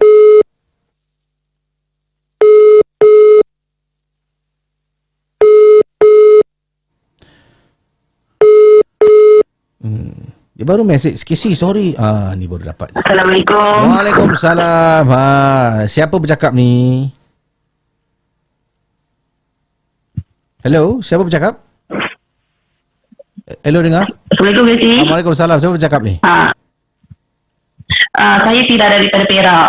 Oh, orang Perak. Jadi anda nak berkongsi pengalaman katanya tadi terdengar kisah Cik Ramlan tadi, terpanggil untuk berkongsi pengalaman anda juga yang cuba untuk mendapatkan zuriat jadi silakan. Okey, saya bukanlah cerita apa, tapi kita ni kalau Encik Ramdan, daripada sudut perasaan Encik Ramdan sebagai seorang datuk kan, tapi Encik kena ingatlah bahawa perasaan anak tu lagi maaf rasa ni kan, perasaan anak tu lagi yang hendakkan seorang anak lagi sedih, lagi inginkan sangat seorang anak kan. Saya bukanlah seorang yang lama dah berkahwin. Saya baru saja 6 tahun berkahwin, Casey. Okey, 6 tahun berkahwin. Dan saya ada juga pengalaman saya berjumpa dengan orang jauh, Casey. Saya berjalan ke sana ke sini untuk mendapatkan zuriat. Jadi saya pergi sana. Dan ada juga yang saya rasa agak seram jugalah, sebab saya tak tahu yang saya sakit ni. Satu yang saya pergi tu bagi pada seorang pakcik ni, saya pergi dengan suami saya. Tiba-tiba pakcik ni cakap, pakcik, masa kamu datang, pakcik ingatkan kamu ni nak berubat kena sihir. Dia kata kat saya macam tu. Saya tak bagi tahu lagi. Saya kata lepas tu kata, kenapa pakcik? Dia kata, ada untuk kamu. Mau tak mau ni saya dalam perjalanan saya tu happy saja, tak ada benda pun kan. Lepas tu, dan bila habis tu pakcik tu tak ada apa pun, dia baca surah tapi dia bagi air kan. Kemudian saya tanya lah, apa yang ikut saya? Dan dia kata, nenek, seorang nenek tua ikut kami. Dan pakcik cuba cakap, dia kata kamu mungkin daripada keturunan kamu. Jadi dengan benda tu kan.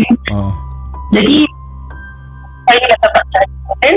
Biasa kita akan jadi macam sama ada atau taksub, ataupun terlalu percaya sangat, ataupun kita akan menyalahkan banyak benda, banyak semua orang kan, sebab kita tak dapat anak lagi. Kemudian saya pergi pula berubat pada satu tempat ni. Ini lagi saya pergi ni, saya tak mau cakap di mana. Dia okey, saya tak kata saya nak dapat anak lagi, saya kata saya sangat sakit badan. Kemudian dia tak cakap apa pun, Casey. Dia pejam mata, kemudian dia cakap dengan saya, kau ni sakit sebenarnya. Dalam badan puan ada 63 ekor jin. Ya, Casey. Dia kata macam tu, Casey. Kita yang ni kan, saya rasa saya ni kan. Jadi apa dah kan. Kemudian saya pun juga ada pergi perubatan yang betul Islam lah. Dia memang ada sertifikat yang terkenal di Malaysia ni. Dia yang itu perubatan Islam yang sebenarnya, Casey, dia takkan cakap apa-apa. Perubatan Islam dia cuma cakap rajinkan baca surah Al-Quran. Dia kata rajinkan. Dia tak cakap pun itu sihir ke, itu ini ke. Dia kata berusaha kan. Dan memang mula-mula kita berubah macam-macam ni, kita mula-mula akan rasa macam percaya pada benda ni, sampaikan kita lupakan bahawa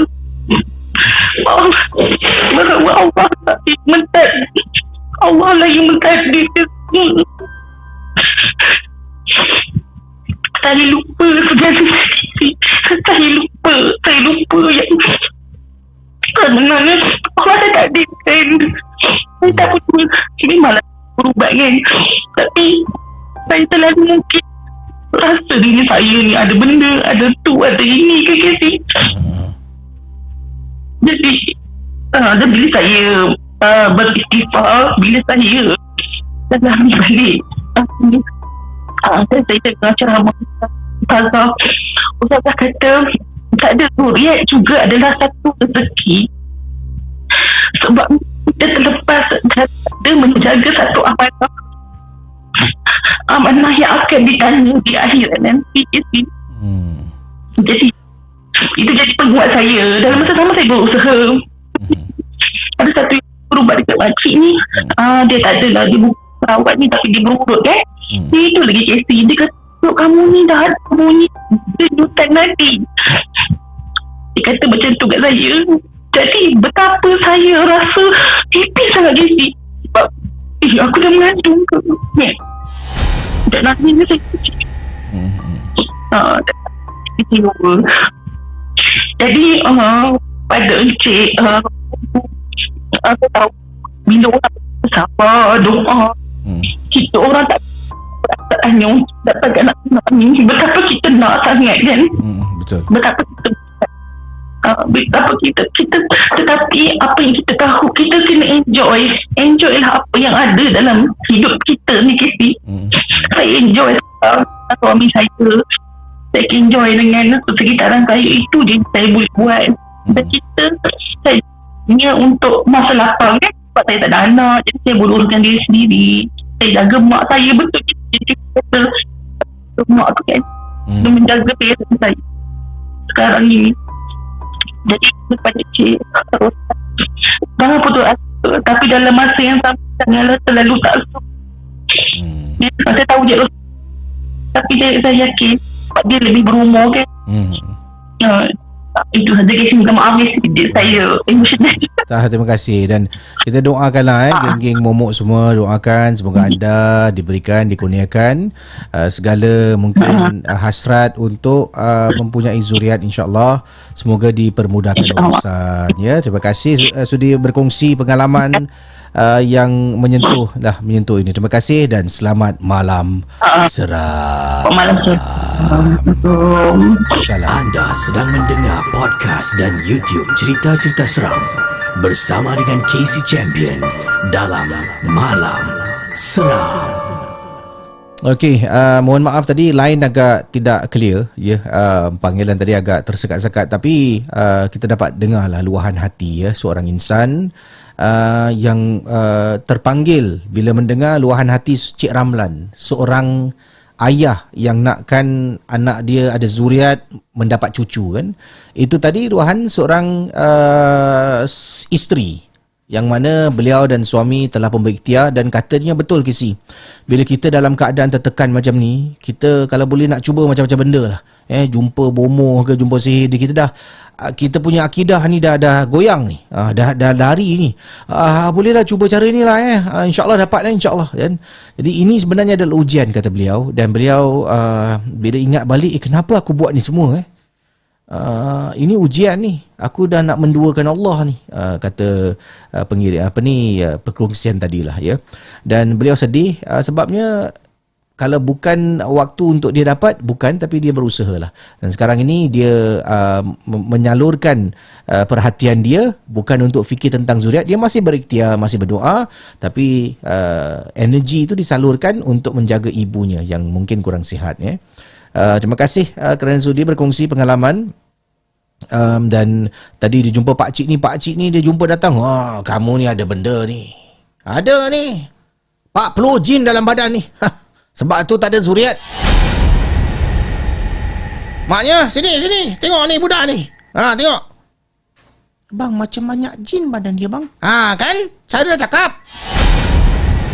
Dan kita ni sebagai seorang yang dalam keadaan lemah tau. Lemah tu bukan lemah apa tau. Lemah sebab kita dah hampir tewas dengan cabaran yang kita terima ni. Kita pun macam terpanggil lah. Ini kalau nak zuriat, kamu kena tidur dekat liang lahat 7 hari 7 malam. Dan dengan tidak berfikir panjang, kita pun tidur dekat liang lahat tu. Dan katanya dekat liang lahat tu kau tidur, nanti zuriat kau datang. Datang pula penyakit lain. Jadi beringatlah. Terima kasih pada sister kita yang sudi berkongsi pengalaman dalam rancangan Malam Seram. Cerita-cerita seram malam ini adalah sekadar perkongsian sahaja yang telah dan kita simpan, dan yang syilid jangan dicari.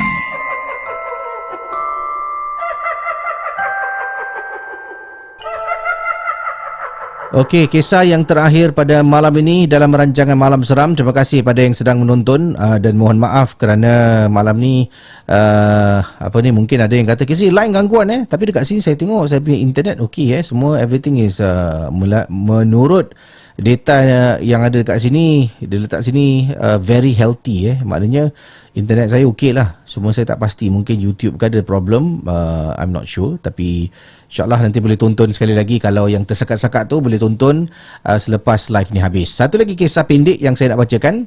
Mohon maaf, besok mungkin saya akan sambung. Ada beberapa kiriman yang untuk saya hubungi. Kalau ada masa, saya akan hubungi anda esok ataupun ketengahkan voice note anda esok.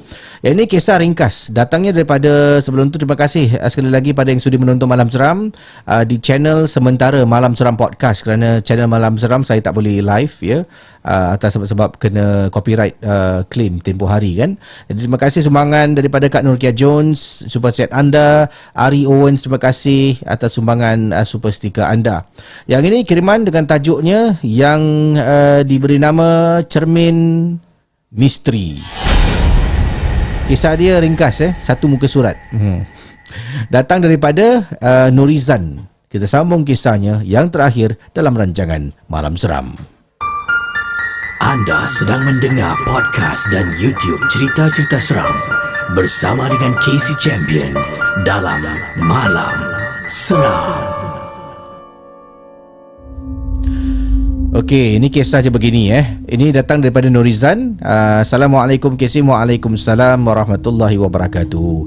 Saya Nurizan nak berkongsi kisah ringkas kejadian seram ni berlaku pada saya. Walaupun saya ni dah dewasa lah tapi tetap kadang-kadang jumpa barang yang saya tengok macam masih baik, masih elok, saya akan bawa balik Casey. Yang ini berlaku lazimnya dekat kawasan rumah saya. Dekat lift landing rumah saya ni, saya ternampak betul-betul sebelah lift tu ada orang buang perabot. So apa yang berlaku, saya pun pergilah tengah tunggu lift nak turun tu, saya pergi dekat perabot tu, saya buka laci dia. Dekat laci tu nampak ada cermin ke si. Cermin bulat yang kemudian dekat tepi dia tu ada bentuk bunga lah. Saya pun angkat cermin ni masih boleh pakai. Saya pun ambil cermin tu, bawa balik rumah. Malam tu saya bawa balik cermin tu, letak dalam bilik saya tengah tidur. Mak saya ketuk pintu bilik sebab dalam rumah tu saya tinggal dengan mak saya 2 orang je. Ayah saya dah meninggal dunia, saya ada seorang abang yang dah berumah tangga. Jadi rumah tu hanya kami berdua yang tinggal. Mak saya satu bilik, saya satu bilik. Mak saya datang ketuk tuk tuk tuk tuk tuk tuk tuk tuk tuk tuk tuk tuk. Ijan. Saya buka pintu. Ya mak. Ijan nangis saya tadi. Mak saya tanya, nangis saya tadi. Tak mak, Ijan tidur. Kenapa? Mak dengar suara orang nangis. Mak ingatkan kau yang nangis, bukan kau. Bukan mak. Tiba-tiba Casey, mak saya tengah cakap ni, suara menangis tu, suara perempuan menangis tadi timbul balik Casey. Ijan dengar tak? Suara siapa tu mak? Casey, saya terus mata tengok cermin yang saya jumpa tadi. Cermin dekat atas meja saya letak tu. Saya kata pada mak saya, Mak tidur masuk bilik, Ijan tidur dengan mak Tidur dengan mak Siapa pula nangis malam ni? Bila mak saya masuk bilik, saya ambil cermin tu, saya pergi dekat ruang dapur ni. Dekat ruang dapur, niat di hati nak buang ke si? Nak buang masuk dalam plastik ni, nak buang kat luar. Kemudian saya takut kalau buang benda tu pecah, nanti saya pula jadi mangsa gangguan. So saya terpaksa cakap dengan mak saya, Mak, mak tunggu sekejap boleh tak? Ijan lupalah ada benda urgent. Benda apa Jan? Tak ada, tadi balik nak buka letterbox, nak tengok ada surat tak, bos hantar. Saya buat cerita. Jadi mak saya cakap, Yelah mak tunggu Jangan lama-lama tau, mak takut lah. Tak mak tak kisah. Mak buka pintu buka lampu semua. Cermin tu masuk plastik, saya turun bawah balik tingkat 1, buka laci tu, letak balik dalam laci ke si, terus balik rumah. Alhamdulillah, malam berikutnya dan malam tu selepas saya hantar cermin tu balik, tak ada bunyi perempuan menangis. Anda sedang mendengar podcast dan YouTube cerita-cerita seram bersama dengan Casey Champion dalam Malam Seram. Seram dah. Janganlah, ya Allah, kenapalah kau angkat cermin? Angkatlah, kalau orang buang DVD player ke boleh Jadi cermin janganlah. Cermin kau bawa balik ya. Okeylah, Casey undurkan diri. Terima kasih pada semua yang sudi mendoakan Cik Ramlan dan juga pemanggil kita tadi kan, teman kita tadi yang sedih lah tentang dalam proses dia nak dapatkan zuriat ya, banyak cabaran yang dilalui lah. Jadi lain kali tak perlulah tanya lagi kalau nampak anak saudara ni dah 3 tahun, 4 tahun berumah tangga belum ada zuriat, jangan tanya lagi tentang anak. Malah doakanlah. Secara senyap tu awak doa kat tepi. Awak nampak dia kan? Ya Allah Tuanku, kasihlah anak saudara aku ni Ahmad bin siapalah contohlah ataupun Inah binti siapa, semoga dapat zuriat, amin ya Allah, amin. Dah tu je lah tak perlu nak tanya lagi sebab soalan ni sensitif dan akan memberikan satu stres kepada khususnya yang isteri. Isteri lah yang kena selalu terima kasih sumbangan, Masya Allah, sumbangan daripada Asam Rebus Keladi hashtag number 1. Terima kasih banyak ya Asam Rebus Keladi, sumbangan untuk Malam Seram. Okey, Casey undurkan diri dan jumpa dah esok malam. Okey, dan insyaAllah kita akan berkongsi lebih banyak kisah esok malam. Malam ni harap terhibur dengan pengalaman seram dalam rancangan Malam Seram. Bye bye. Malam Seram.